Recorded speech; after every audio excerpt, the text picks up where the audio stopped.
Good morning students. 10ஆம் வகுப்பு அறிவியல் அலகு 18 மரபியல்.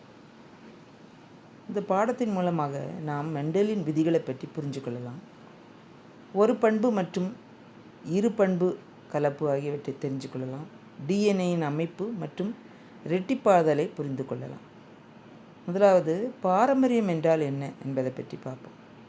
ஒரு தலைமுறையிலிருந்து அடுத்த தலைமுறைக்கு பண்புகள் ஜீன்கள் வழியாக கடத்தப்படுவதை தான் பாரம்பரியம் அப்படின்னு சொல்கிறோம். பண்புகள் அப்படின்னா என்ன பண்புகள் கடத்தப்படுகிறது அப்படின்னா, இப்போது நம்ம அம்மா அப்பா தாத்தா பாட்டி அவங்களுடைய தோற்றம், அதாவது கண்ணின் நிறம், மூக்கின் வடிவம், அவங்களுடைய கலர், ஹைட்டு, இதெல்லாம் அடுத்தடுத்த சந்ததிக்கு என்ன செய்யுது, பண்புகள் கடத்தப்படுகிறது அப்படிங்கிறத நம்ம பார்க்குறோம். இதை தான் என்ன செய்கிறோம், பண்புகள் கடத்தப்படுகிறது அப்படின்னு சொல்கிறோம். அடுத்தால கிரிகர் ஜோகன் மெண்டல் அப்படிங்கிறவர் மரபியலின் அடிப்படை தத்துவங்களை தனது சோதனை மூலமாக கண்டுபிடித்தார். அதனால் அவர் மரபியலின் தந்தை என அழைக்கப்படுகிறார். அவர் கிட்டத்தட்ட 10,000 தாவரங்களை தனது சோதனைக்கு உட்படுத்தினார்.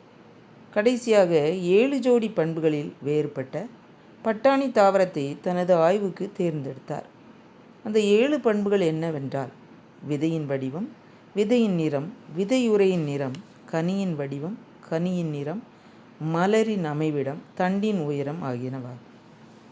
மெண்டலின் ஒரு பண்பு கலப்பு. ஒரு பண்பு கலப்பு என்றால் என்ன? ஒரு பண்பின் இரு மாற்று தோற்றங்களை பெற்ற இரு தாவரங்களை கலப்பு செய்வது ஒரு பண்பு கலப்பு ஆகும். எடுத்துக்காட்டாக, பட்டாணி செடியின் உயரம் என்ற பண்பை எடுத்துக்கொண்டு நெட்டை, குட்டை ஆகிய பண்புகளில் வேறுபட்ட இரு தாவரங்களை கலப்புறச் செய்தார். இவ்வாறு நெட்டை தாவரத்தையும் குட்டை தாவரத்தையும் கலப்புறச் செய்யும்போது முதல் சந்ததியில், அதாவது F1 ஜெனரேஷனில் உருவாகின தாவரங்கள் அனைத்தும் நெட்டைத்தன்மை கொண்டதாக இருந்தன. மறுபடியும் F1 சந்ததியில் உருவான தாவரங்களை தன் மகரந்த சேர்க்கைக்கு உட்படுத்தும் போது F2 ஜெனரேஷனில் உருவான தாவரங்கள் 3:1 என்ற விகிதத்தில் தோன்றின. அதாவது புறத்தோற்றத்தின் அடிப்படையில் 3 நெட்டை தாவரங்களும் ஒரு குட்டை தாவரங்களும் தோன்றின. இது புறத்தோற்ற அமைப்பு, ஃபீனோடைப் எனப்படும். அதனுடைய ஜீனாக்க விகிதம் 1:2:1 என்ற விகிதத்தில் அமைந்தன. அதாவது இதற்கு பேர், இந்த ஜீன் அமைப்புகளுக்கு பேர் ஜீனோடைப் அப்படின்ட்டு பேர். இந்த ஆய்வின் மூலம் மெண்டல் பண்புகள் ஒரு தலைமுறையிலிருந்து மற்றொரு தலைமுறைக்கு கடத்தப்படுகிறது என்பதை நிரூபித்து காட்டினார்.